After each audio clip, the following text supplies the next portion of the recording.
we're going to sort through this a couple of times, so let's just go ahead and roll it now so that people can hear it. And thank you, St. John Hunt, for all of that background so far. Sure. Here you go, the first national airing of the testimony of E. Howard Hunt from January of 2004 about the JFK assassination on Coast to Coast Live. I heard from Frank that LBJ had designated Cord Meyer Jr. to undertake a larger organization while keeping it totally secret. Cord Meyer himself was a rather favored member of the Eastern aristocracy. He was a graduate of Yale University and had joined the Marine Corps during the war and lost an eye in the Pacific fighting.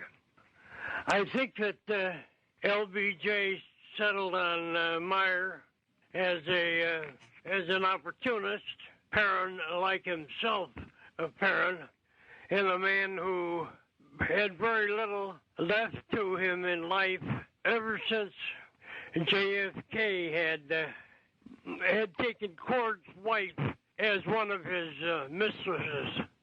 I would suggest that Cord Meyer welcomed the approach from LBJ, who was, after all, only the vice president at that time, and of course could not number Cord Meyer among JFK's admirers. Quite the contrary.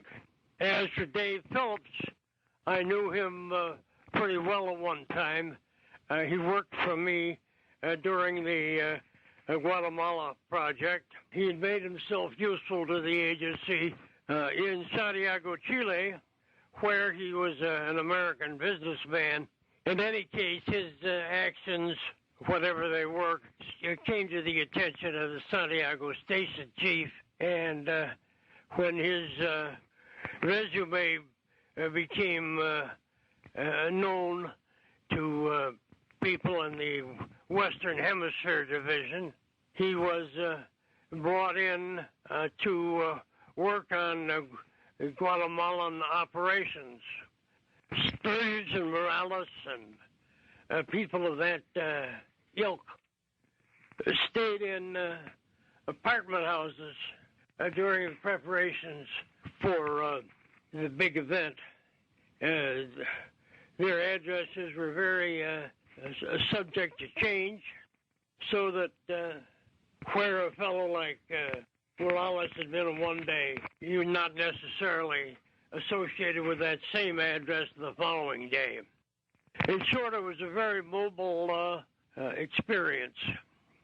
Let me point out at this point that if I had wanted to fictionalize what went on in Miami and elsewhere during the run-up for the big event, I would have done so.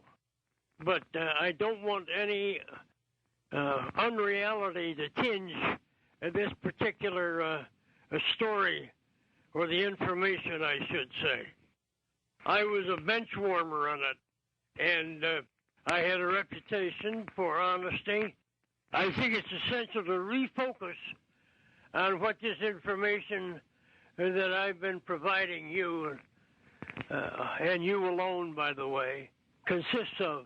What is important in the story is that we've backtracked the chain of command up through Cord Meyer and laying the doings at the doorstep of LBJ. He, in my opinion, had an almost maniacal urge to become president. He regarded JFK as he was, in fact, an obstacle to achieving that. He could have waited for JFK to finish out his term and then undoubtedly a second term. So that would have put the LBJ at the head of a long list of people who were waiting for some change in the executive branch.